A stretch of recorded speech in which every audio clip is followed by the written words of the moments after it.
Para, escuta e pensa. Segunda temporada.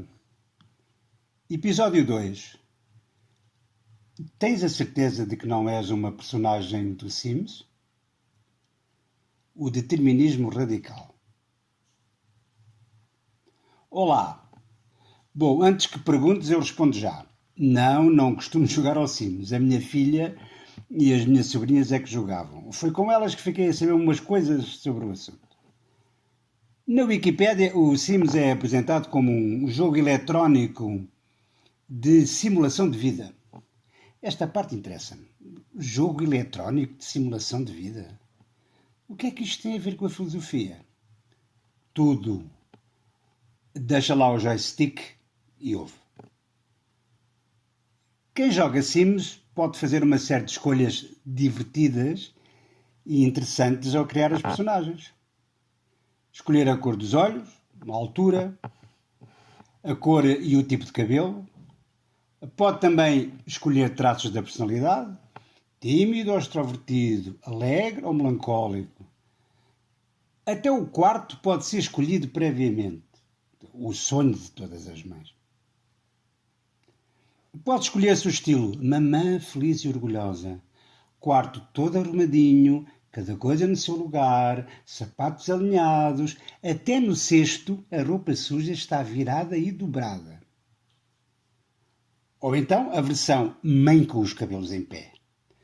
Caos completo, tipo cenário de guerra. Roupa espalhada por todo o lado, meias e sapatos órfãos de par, livros e mochilas no chão, cadeira da secretária habilmente camuflada com peças de roupa dispostas aleatoriamente, carregador de telemóvel ligado à tomada, sem telemóvel.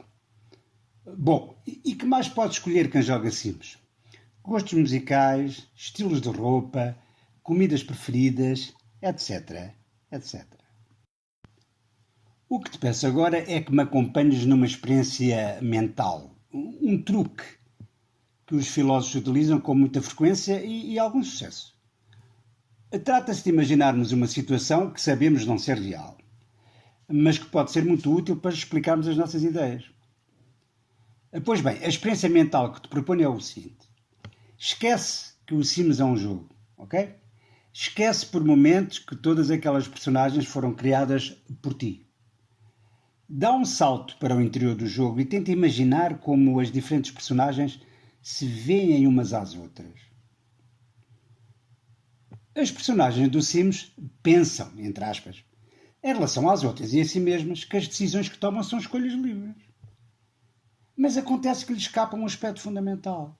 As suas decisões são determinadas por causas anteriores às suas escolhas e que as encaminham para essas escolhas e não outras. Inapelavelmente, sem o poderem evitar. Por isso, em rigor, pode dizer-se que as suas escolhas foram determinadas e, por isso, não são livres. Há uma teoria filosófica que defende que o que acabamos de afirmar não é apenas válido para as personagens do Sims, mas também se aplica aos seres humanos na vida real. Esta teoria designa-se determinismo radical. Lá mais para a frente perceberás por que motivo é apelidada de radical. Mas agora tenho de dar-te a conhecer as duas versões mais comentadas do determinismo radical. Uma é mais popular, mas mais fraca. A outra mais estruturada e sutil e, por isso, mais forte. A mais popular é o fatalismo. O fatalismo defende que todos temos o destino traçado e que, façamos nós o que fizermos, acontecerá o que está escrito que aconteça. Para o fatalismo, as escolhas humanas não contam para nada. Ou, na melhor das hipóteses, podem enfurecer os deuses. O que poderia levantar esta dúvida é que uma das minhas melhores e mais interessantes alunas me apresentou no outro dia precisamente sobre o problema do livre-arbítrio. Na sequência das suas pesquisas para um ensaio filosófico, ela deparou-se com a frase seguinte. Não sabemos se o destino escolhe desde o início quem será castigado, ou se enfurece com aqueles que o tentam contornar. Nos mitos gregos, esta questão está quase sempre presente. No mito do rei Édipo, por exemplo, ao saber que uma profecia, segundo a qual o destino que lhe estaria traçado seria matar o pai e casar com a própria mãe, Édipo foge de casa com o objetivo de desposar uma mulher de um outro reino e, desse modo, fugir à terrível profecia que o atormenta. Ingênua ilusão a de Édipo. Quanto mais tenta fugir da profecia, mais contribui para que ela se realize. E mais não conto, para não ser spoiler. Seja como for, o que nos interessa aqui é o seguinte. Para o fatalismo, as nossas ações não interferem realmente no curso das coisas, como afirmou o filósofo estoico Epiteto. Disse ele: mentaliza-te de que és um ator de uma peça que será como o seu autor quiser que seja. O que de ti depende, pois, é isto: representar bem o papel que te foi destinado. Mas a sua escolha não depende de ti. Repara na metáfora que Epiteto utiliza. A vida é como uma peça de teatro. Segundo ele, nenhum de nós é o autor da sua vida, mas apenas ator. Ora, é sabido que aos atores lhes é atribuído um papel, não sendo eles quem escolhe o que vão fazer na peça. Portanto, restar-nos-ia representar bem o papel que nos foi destinado. O fatalismo tem a sua origem nos mitos e na religião. Mas quando afirmei que é uma versão mais fraca do determinismo radical, não foi pelas suas origens, mas porque incorre numa falha que em filosofia não costuma passar despercebida. O ponto fraco é este. Responda à pergunta filosófica: existe livre-arbítrio? Com uma resposta que suscita uma pergunta tão ou mais difícil de resolver, e que é esta: será que Deus existe? Ou seja, tenta resolver um problema filosófico complicado com uma teoria, a existência de deuses que escrevem o nosso destino, que levanta um problema provavelmente ainda mais complicado. Contrariamente, a versão forte do determinismo radical encontra as suas bases em terrenos incomparavelmente mais sólidos. Refiro-me à ciência, nomeadamente a ciência moderna, para quem o universo é regido por leis e relações de causa e efeito.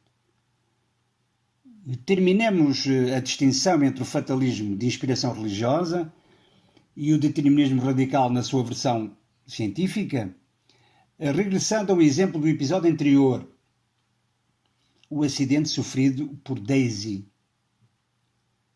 O fatalista diria que, fizesse ela o que fizesse, estava escrito que o acidente iria acontecer. Mais tarde ou mais cedo. O determinista radical científico, digamos, diria que o acidente ocorreu porque houve uma sequência de acontecimentos que lhe deram origem. Pelo que, se as coisas se tivessem processado de outra forma, o resultado seria também outro. Ou seja, para o fatalista, as nossas escolhas não impedem que as coisas aconteçam como têm de acontecer. Para o determinista radical, as coisas acontecem precisamente porque as escolhas nossas e de outros fizeram com que acontecessem assim.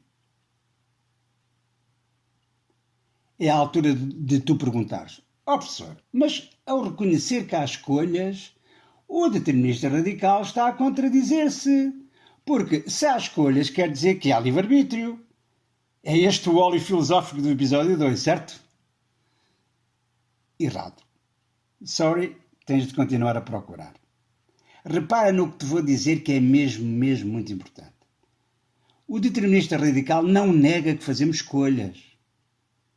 O que ele defende é que essas escolhas não são livres, no sentido do livre-arbítrio. Fazemos essa escolha, sim, mas não poderíamos ter feito outra coisa.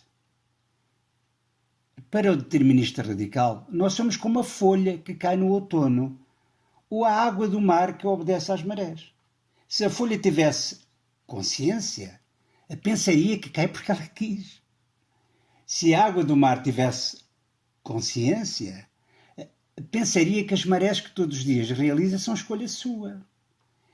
Em ambos os casos, o que acontece é que, não se conhecendo as causas das ações, conclui-se que as ações acontecem por nossa causa. O mesmo acontece com os seres humanos, defende o determinista radical. Se conhecêssemos a sequência de causas e efeitos que condicionam irremediavelmente as nossas ações, perceberíamos que, afinal, o que nos parecia uma escolha livre de entre várias opções é apenas a única opção real. Bom, é a altura de sintetizar de forma clara a tese do determinismo radical quanto ao problema filosófico do livre-arbítrio. Para o determinismo radical, todo o universo é determinista, ou seja, tudo o que nele acontece é o efeito de causas físicas naturais, incluindo as ações humanas. Ou seja, não existe livre-arbítrio. Ao não admitir exceções para o determinismo, esta teoria retira aos seres humanos qualquer esperança de serem um caso especial no universo. O determinista radical raciocina do seguinte modo: se existe determinismo, o livre-arbítrio não existe. Ora, existe determinismo, logo o livre-arbítrio não existe. Por aquilo que aprendeste no episódio anterior, estás em condições de reconhecer que o determinismo radical é uma teoria compatibilista, uma vez que defende que a existência de determinismo e de livre-arbítrio são compatíveis. Chegados aqui, está na hora de conheceres os argumentos utilizados pelo determinismo radical para sustentar a sua tese. Vou apresentar-te 2 dos argumentos mais utilizados pelos defensores desta corrente filosófica. Comecemos pelo argumento da causalidade à distância. Este argumento parte da convicção de que as ações dos seres humanos têm a sua origem no seu passado mais remoto, mais longínquo. No início de tudo, temos a herança genética que herdamos dos nossos pais. Para o determinista radical, a grande parte do que cada um de nós vem a ser no futuro tem a ver com os genes com que é constituído. Mas não são apenas os genes que determinam o que fazemos. Também a nossa infância e as influências do meio familiar e social condicionam grandemente aquilo em que nos tornamos.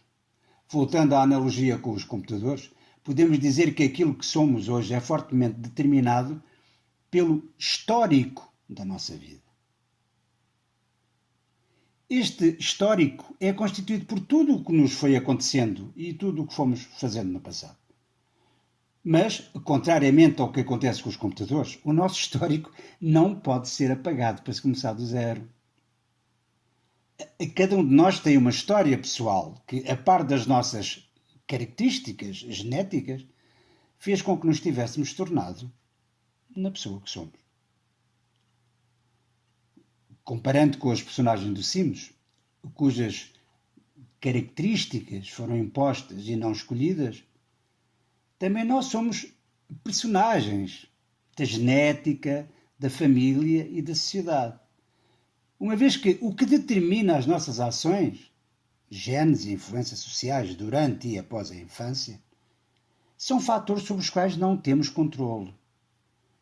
Percebes agora a provocaçãozinha que te fiz com o título "Tens a certeza de que não és uma personagem de Sims?" O argumento da causalidade à distância pode ser sintetizado assim. As ações que praticamos são causadas por fatores, genes e influências familiares e sociais sobre os quais não temos controle. Se não temos controle sobre o que nos faz agir, não temos possibilidade de escolha. Ser livre é ter possibilidade de escolha. Logo, não há ações livres. O segundo argumento de que te quero falar, apesar de menos subtil, é, no entanto, muito utilizado. Refiro-me ao argumento dos impulsos.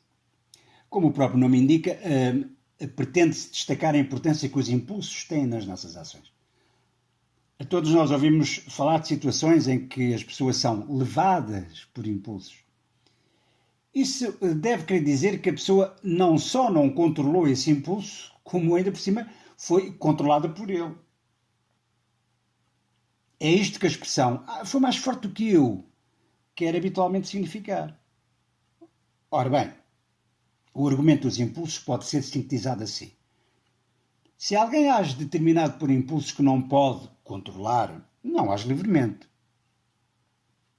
Ora, os impulsos existem e interferem nas nossas ações. Logo, não agimos livremente. E pronto, aqui tens os dois argumentos principais. Para finalizar, vamos analisar algumas objeções que são habitualmente colocadas ao determinismo radical. Em filosofia, este trabalho de avaliação das teses e argumentos defendidas pelos filósofos é a parte mais importante. O que vou apresentar a seguir é apenas o início desse trabalho filosófico de avaliação crítica. São apenas pistas para a discussão que deves continuar por ti próprio. Sejamos caridosos e comecemos pelo principal ponto forte do determinismo radical. Não há dúvida de que esta teoria é consistente com o que a ciência nos diz acerca do funcionamento do universo. De facto, a ciência defende que o universo obedece a leis.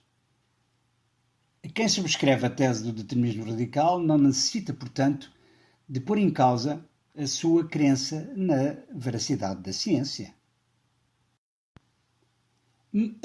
Mas também há objeções fortes que podemos colocar a esta teoria, principalmente relacionadas com a ideia de responsabilidade. A primeira objeção é esta: os juízos morais deixam de fazer sentido. De facto, se as ações humanas são determinadas e não existe possibilidade real de escolha, não faz sentido classificar as ações como sendo moralmente boas ou más, nem elogiar ou criticar alguém pelos seus atos. Vou dar-te um exemplo. Imagina que tens 20 no teste de filosofia. Estás feliz da vida e estás mortinho por contar à tua mãe. Chegas a casa e ela está na cozinha a fazer o jantar. Quando lhe dizes entusiasmado: mãe, sabes que nota eu tive a filosofia? 20, mãe, tive 20. Ela olha para ti, sorri e diz apenas isto: 20, que bom, é uma excelente nota. Olha, passa-me aí as cebolas que estão no gavetão debaixo do frigorífico. Bom, é uma situação um bocado surreal, não achas? Mas vendo bem, se o universo for como os deterministas radicais acreditam que seja, a reação da tua mãe provavelmente não poderia ser outra. A dar-te os parabéns, porquê? Os genes e a educação que tiveste fizeram-te um excelente aluno. E ter grandes notas é o que os grandes alunos fazem. Ou seja, não tens mérito algum por teres tido 20 em filosofia. A segunda objeção é esta: o determinismo radical parece implicar o fim da responsabilidade jurídica, ou seja, de prestar contas perante a lei. Repara, se o que fazemos fosse apenas determinado por causas que não podemos evitar, ninguém deveria ser responsabilizado juridicamente pelas consequências de seus atos. Numa sociedade organizada segundo o determinismo radical, faria ainda algum sentido punir Anders Breivik, o confesso autor do massacre na Noruega que matou largas dezenas de jovens? Ou condenar os nazis pelo genocídio de milhares de judeus? Será que não tinham realmente uma opção de escolha? O filósofo espanhol Fernando Savater conta num de seus livros uma anedota curiosa a este respeito. É sobre um homem que é levado a tribunal acusado de vários crimes. Quando o juiz lhe pergunta o que tem a alegar em sua defesa, ele diz, utilizando a argumentação do determinismo radical, que as suas ações foram determinadas e que ele não poderia ter feito outra coisa, pelo que deveria ser absolvido, porque no fundo a responsabilidade não é dele. Ao que o juiz responde: curioso, eu também defendo o mesmo, sabe? Por isso, vou mandá-lo para a prisão. Mas claro que a responsabilidade desta decisão não é minha. É fruto das circunstâncias e eu não poderia fazer outra coisa. Bom, e assim chegamos ao fim do episódio 2. Deixo-te com algumas perguntas para ir pensando. Ao conceber o ser humano do modo como faz, não estará o determinismo radical a transformar um homem numa espécie de robô? Ou numa personagem tipo Sims? Se tudo o que fazemos é determinado e não permite escolha, somos ou não somos uma espécie de máquina? No próximo episódio, vamos falar do libertismo, a teoria que defende que existe livre-arbítrio e não existe determinismo nas ações humanas. O debate promete. Até amanhã.